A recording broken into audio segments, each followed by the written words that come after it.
বন্ধুসকল Assam agriculture tips YouTube channel সকলোকে স্বাগতম জনাইছোঁ।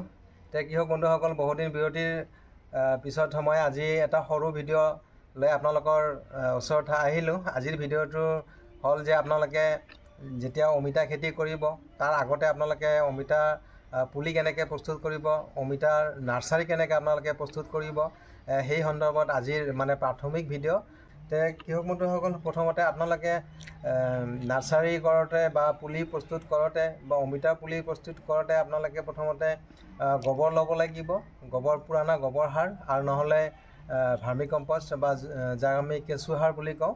আৰু এই পৰিমাণখিনি অলপ বেলেগ বেলেগ ধৰণে ল'ব লাগে। গোবৰ আপোনালোকে 100 ভাগৰ 70 ভাগ আপোনালোকে পুৰণা গোবৰ সাৰ নাইবা ভাৰ্মি কম্পষ্ট ল'ব লাগিব।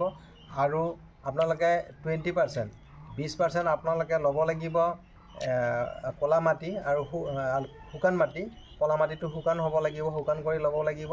আৰু আপোনালোকে 10% কৃষক বন্ধুসকল আপোনালোকে বালি ল'ব লাগিব, একেবাৰে পিয়ৰ বালি, যাতে পাথৰ নাথাকে, তেনেকুৱা চালনীৰে চালি তেনেকৈ লৈ আপোনালোকে নাৰ্চাৰীৰ কাৰণে মাটিখিনি প্ৰথমতে প্ৰস্তুত কৰি লাগিব। পিয়ৰ বালি এইকাৰণে ল'ব যাতে পুলিটো গজালি মেলাতে কোনো প্ৰব্লেম নহয়, বঢ়িয়াকৈ গজালি মেলি গছজোপা ওপৰলৈ উঠি আহিব পাৰে। তাৰ কাৰণে আপোনালোকে একচুৱেলি বালি দিব লাগে। কৃষক বন্ধুসকল মই অলপ সাৰ দেখুৱাইছোঁ, আপোনালোকে এনেকুৱা সাৰ ল'ব। এইবিলাক হৈছে পুৰণা গোবৰ সাৰ, ভাৰ্মি কম্পষ্ট মই লোৱা নাই। যদি আপোনালোকৰ ভাৰ্মি কম্পষ্ট আছে বা কেঁচু সাৰ আছে আপোনালোকে কেঁচু সাৰ ল'ব লাগিব। আপোনালোকে কেঁচু সাৰ ল'লে হ'ল। কিন্তু আপোনালোকে কাম কৰিব, এই এনেকুৱা গোটা গোটা নাৰাখিব, কাৰণ গোটা গোটা ৰাখিলে সেইটো যিহেতু আমি গিলাচত বা প্লাষ্টিকৰ পটত আমি পুলি তৈয়াৰ কৰিম, গতিকে সেইবিলাক গোটা গোটা থাকিলে অসুবিধা হ'ব। এইবিলাক কি কৰিব কৃষক বন্ধুসকল, আপোনালোকে আমি যে ঘৰ প্লাষ্টাৰ কৰোঁ, প্লাষ্টাৰ কৰাৰ বালি চালনীৰে আপোনালোকে চালি ল'ব। আৰু মই অলপমান লৈছোঁ চালি, মই আপোনালোকক দেখুৱাই আছোঁ সেইখিনি। এইফালে চাওক, এইবিলাক আপোনালোকে দেখিছে, এইবিলাক মই এই বালি চালনীৰে চালি লৈছোঁ, একেবাৰে বঢ়িয়া। আৰু ইয়াতে মই 70 ভাগ মই দিছোঁ গোবৰ সাৰ, পুৰণা গোবৰ সাৰ, আৰু 20 ভাগ দিছোঁ মাটি, ক'লা মাটি, আৰু 10% 10 ভাগ দিছোঁ মই বালি। আৰু বালিটো মই চালনি কৰি লৈছোঁ। গতিকে চাওক ধুনীয়া মিশ্ৰণ হৈছে। আৰু কৃষক বন্ধুসকল আপোনালোকে যদি অমিতা খেতি কৰিব বিচাৰে, মই 2 বিঘা মাটিত মই 200 পুলি লগাম বুলি ভাবিছোঁ। আৰু মই 200টা খলিও ৰেডি কৰিলোঁ। আৰু মই এইটো কৰিম, আপোনালোকে যদি কৰিব বিচাৰে কৰিব পাৰে। বহুত ভাল প্ৰজাতিৰ সেইটো হাইব্ৰিড F1 অমিতা বীজ হয়, এইটো স্বপ্না F1। বহুত সৰুতে আপোনালোকৰ সেইটো ফল লাগিব, একেবাৰে চাপৰ গছতে সৰুৰ পৰাই ফল লাগিব। আৰু আপোনালোকে কমেও 3 বছৰ ইয়াৰ পৰা ভালদৰে ফল ছিঙিব পাৰিব।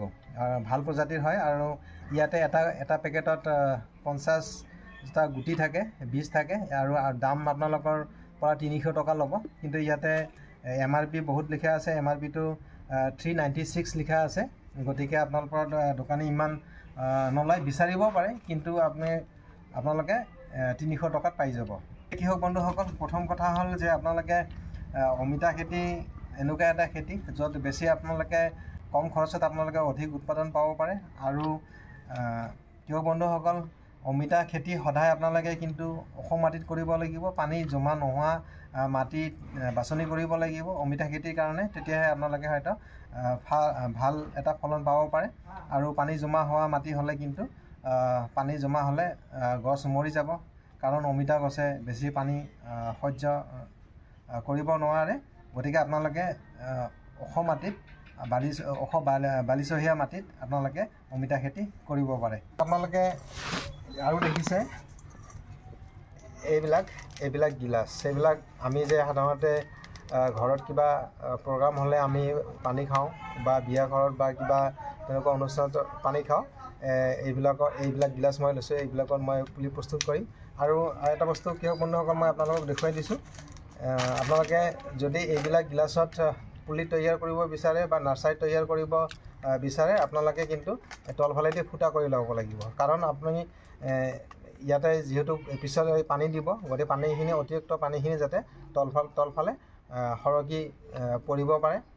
এই মিশ্ৰণখিনি যেতিয়া তৈয়াৰ কৰিব তাৰপিছত কৃষক বন্ধুসকলে এটা কাম কৰিব, যিহেতু মাটিত বিভিন্ন ধৰণৰ পোক পৰুৱা থাকে, যাতে পোক পৰুৱাই আপোনাৰ বীজটো যাতে নষ্ট কৰিব নোৱাৰে বা খাই পেলাব নোৱাৰে, তাৰ কাৰণে আপোনালোকে যিকোনো হয়তো দানা কীটনাশক আপোনালোকে অলপকৈ ব্যৱহাৰ কৰিব। যদি আপোনালোকে 20 কেজি গোবৰ সাৰৰ মিশ্ৰণ তেনেকৈ তৈয়াৰ কৰে, তাতে 100 বা 150 গ্ৰাম আপোনালোকে ফুৰাদন হওক বা ফিপ্ৰনিল দানা হওক, মানে যি পায় তেনেকুৱা বিষজাতীয় বস্তু কিন্তু দিব। নহ'লে যিহেতু এটা গুটিৰ দামে প্ৰায় 6 টকা পৰে, 300 টকা যদি পেকেট লয় 50 পিচ তাতে বীজ থাকিব, গতিকে মই হিচাপ কৰিছোঁ 6 টকাকৈ পৰে। গতিকে দামী বীজ বুলি ক'ব লাগিব, যাতে নষ্ট কৰিব নোৱাৰে। তাৰ কাৰণে আপোনালোকে মিশ্ৰণখিনি তৈয়াৰ কৰি লোৱাৰ পিছত আপোনালোকে ইয়াতে অলপ দানা যোনবিলাক কীটনাশক পায় সেই কীটনাশক আপোনালোকে দি দিব। আৰু তাৰপিছত কি কৰিব, কি হ'ব নহয়, এনেকুৱা আপোনালোকে এই গিলাচটোৰ আধা আপোনালোকে মিশ্ৰণখিনি দি ল'ব। তাৰপিছত কি কৰিব কৃষক বন্ধুসকল, এনেকৈ এই অমিতাৰ গুটি এটা এনেকৈ দি দিব। দিয়াৰ পিছত এই বাকীখিনি মাটি দি এনেকৈ দি দিব। এনেকৈ দি দিলে বছ হৈ গ'ল। একেবাৰে ফুলকৈ দিব নালাগে, এনেকৈ দিলে হ'ল। তাৰপিছত কৃষক বন্ধুসকল কি কৰিব লাগিব, এইবিলাক এনেকৈ ৰেডি কৰি আপোনালোকে এইফালে মই দেখুৱাবলৈ হেৰি কৰিছোঁ, এইবিলাক মই সজাই ৰাখিছোঁ। এনেকৈ আপোনালোকে সজাই ৰাখি সেইবিলাকত পানী দিব, আৰু পানী কেনেকৈ দিব মই আপোনালোকক দেখুৱাই আছোঁ। আপোনালোকে ভিডিঅ'টো চাই থাকক বন্ধুসকল। তাৰপিছত আপোনালোকে এনেকৈ সজাই এনেকৈ পানী দি দিব। পানী এনেকৈ দিব যাতে মাটিখিনি ওপৰলৈ উঠি নাহে, বঢ়িয়াকৈ দি দিব লাহে লাহে। আপোনালোকে এনেকুৱা এটা যোগাৰ লৈ ল'ব পানী দিয়াৰ কাৰণে। এইটো দি নাৰ্চাৰীত পানী দিয়াৰ কাৰণে বঢ়িয়া। এনেকৈ বঢ়িয়াকৈ আপোনালোকে জিকাই দিব। যিহেতু মাটিখিনি শুকান বা সাৰখিনিও শুকান, আৰু এতিয়া খৰাং বতৰ যিহেতু, গতিকে আপোনালোকে কিন্তু কৃষক বন্ধুসকল দিনত 2 বাৰ পানী দিব লাগিব, এবাৰ ৰাতিপুৱা আৰু এবাৰ গধূলি। তেতিয়াহ'লে চাব আপোনালোকে 8 পৰা 10 দিনৰ ভিতৰত আপোনালোকৰ এই অমিতা বীজৰ পৰা, গতিকে আপোনালোকে দিনত 2 বাৰ দিব নোৱাৰিলে কিন্তু এবাৰ হ'লেও দিব। আজি এই অমিতা গছৰ পুলি আপোনালোকে কেনেকৈ প্ৰস্তুত কৰিব, নাৰ্চাৰী কেনেকৈ প্ৰস্তুত কৰিব, সেই সন্দৰ্ভত আজিৰ এই সৰু ভিডিঅ'টো মই আগবঢ়ালোঁ।